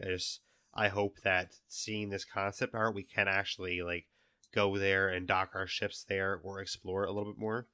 Even if we're not fighting anything there, I think it'd be really cool to explore that world. Yeah, 100%. Because that's where like all the lost souls are supposed to go, so there's so much depth that could be actually mined from that area if we went there. Yeah. But sort of the last sections of the art book are getting into equipment and creatures. So some of the creatures that aren't featured in the game yet that we could end up seeing, There's manta rays, there's some parrots, some goats, boars, which would be really cool. I'd love to come up against a boar on an island instead of like a normal pig. A boar actually charges at you. That'd be really interesting. Yeah, it'd be pretty scary. It would. Sort of reminds me of Crash Bandicoot. I mean, just imagine you're digging up your chest, and then all of a sudden a boar charges at you and hits you in the back, and be like, "Oh, what was that?" Pushes you across the map. You're like, "Damn." Launched off the island. I mean, snakes are already annoying enough. Like, imagine if we have to fight snakes and boars, Oh, snakes. Don't even get me started talking about snakes. Yeah, honestly. I get so annoyed by snakes sometimes because they hide in the grass and, like, I'm just walking by and I get bit. I'm like, damn it, you stupid snake. Yeah, because that's the thing. You just hear the... I'm like, oh, shit. Usually what I do as well, instead of running and playing the music before I get the snake, I'd usually grab the snake and I'd shout for a teammate, "Come on, play music, play music." And it's like, sometimes none of them have left the ship. They're just sitting there on the ship if we only need one snake. And it's like, come on, what are you doing? Right. Oh, it's hassle. But I think a lot of these creatures could actually come into play with the other things we mentioned, like, say, cooking, for example. Like, maybe the goats, you could actually find them and cook the goat meat or something like that, or actually sell it to the merchants as, like, part of their merchant cargo. Yeah, that'd be really cool. And it just adds depth to what you could use them for, because you could probably use them for the merchant, or if you needed a cooking contract or something like that, it could just add different uses for the different animals. Right, definitely. And some of the other ones, we already know there's going to be monkeys because that's going to be one of the pets featured at some point. But there's also crabs, rats, bats, different things like that. But I think one of the really interesting things towards the very end of the book is they show different types of krakens. So I think that's a really cool idea that we could have other types of krakens. Like, there's one that's an electric kraken. There's one that's a crustacean kraken. Probably my favorite, on page 197, there's one that's called an island mimic kraken. And basically the picture, like, what it invokes is that the kraken looks like an island on top, but then it's a kraken underneath. So that would be so interesting to me that, like, you go to this, like, oh, wow, I found an uncharted island. Let's check out this uncharted island. You get on it and it's a kraken. It's like, oh, shit. What have I just walked into? Yeah, exactly. So I think there's some really cool ideas they could draw from these. I mean, I don't know if all of them will make it into the game, but it definitely shows that they have thought of some, like, interesting ideas that could make it in at some point. Yeah, and they definitely need to add some type of reward with the kraken. Right, I think that definitely has to come, yeah. Yeah, because, I mean, it's not, let's be honest, it's not the hardest thing to fight or get away from at the moment. But if they made it harder and up the reward, up the ante for it, so say if you did lose the fight, then you lose something that you need or something like that. But if you win it, then you gain something for defeating this kraken. Right, definitely. And I think that needs to happen because right now there's really no reason to fight the kraken after you get the achievement. I mean, once you get the achievement, then it's kind of pointless to fight him. You're almost better off just to sail away. No, that's it. And it is such a cool thing to happen. Like, I remember every time I have the experience of a kraken, it still feels the same as the first when it initially happens.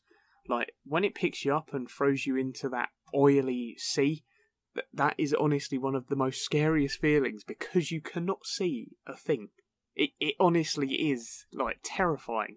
But there's no reward, there's no loss for it happening. Like, there's nothing there. Right. Which I think Rare has probably hurt everyone with that, so I think at some point they will at least update the kraken and make it more difficult because, for example, in one of the patches, they just decreased the skeleton cannon accuracy. So thank God. If they can, like, do stuff like that and decrease their accuracy, then they could probably increase, like, the damage the kraken does. Yeah, I'm so glad that they did that. Yeah, me too.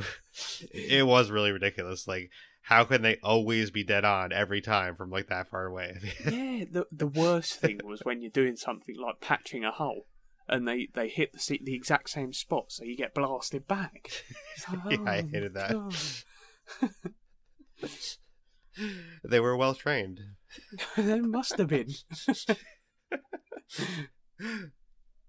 But I think the last two things that are like really interesting to touch on, one of them, there's muskets shown, so that could be an interesting new weapon coming that will give us some variety with our guns, because it would give you a different way to play than like just using the Eye of Reach, because Eye of Reach is more like a sniper rifle, obviously, but a musket could be like, in between a pistol and the Eye of Reach. Yeah, it'd fit the game perfectly as well, because I mean, It would, yeah. the sniper, I currently think that needs some sort of aim assist, ever so slightly, or just some way of utilising it better, because realistically it's unusable. I mean, the only time I personally use the sniper is with a shotgun, and that's literally just to try and no-scope people, like when I'm close range, because it does do high damage. I don't use it how it's supposed to be used, and that's what's up. Yeah, I don't use it a ton either. I mean, the most times I use it is like, say somebody's chasing us, I at least try to pop a couple shots at them and see if I can hit them, but it doesn't really work out that well. So yeah, it's just the bullet drop, because it sort of goes along and then it just drops. It's so hard to get used to it. But I suppose if some people do get used to it, I can imagine it being amazing. Definitely. But, yeah. But you did mention that cursed chest earlier. On page 210, there is a picture of it, and it looks awesome. It's purple with a face on it, so if you want to check that out, I mean, like I said, I'm not going to spoil what it is in this episode, but it's definitely a cool chest, so check it out. Yeah.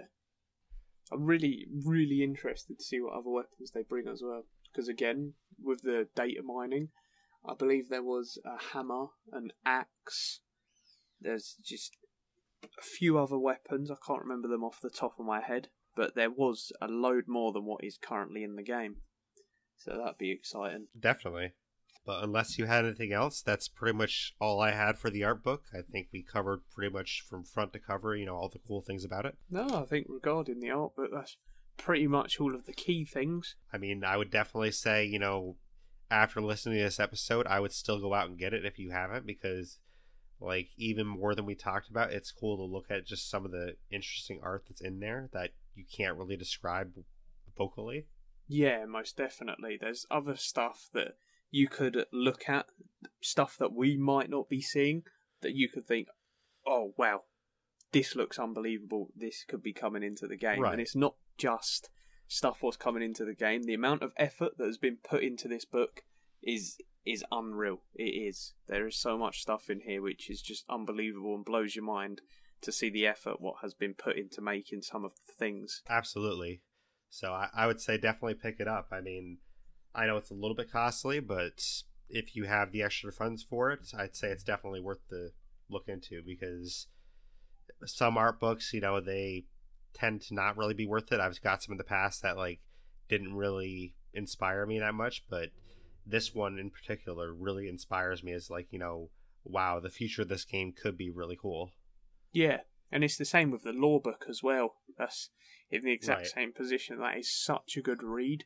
And again, I didn't remember a few stuff what we did speak about, but reading through it, once you've read through it once, it's one of them books that you can read through again, and it links to stuff that you notice in the game. And that's the beauty of it. There's so much more of a story in that book than there is in the game, but it links so much things, and that's what's great about it. And even the comic book, I don't know if you checked that out yet, but the comic book was good, so I would definitely check out the comic too. There's definitely other ways to find out about the lore of Sea of Thieves, like besides the game. The comic book hasn't really shown a lot of new things that could be coming to the game yet, but maybe in the future they could. But I know the comic book is definitely a really cool story that's developing right now. Yeah, I think that's the good thing about it. I've only got the first episode at the moment, but I'd highly recommend buying that as well. Again, it is a really good side story. It isn't heavily linked with the game, so you don't need to play the game to read the comic or do vice versa.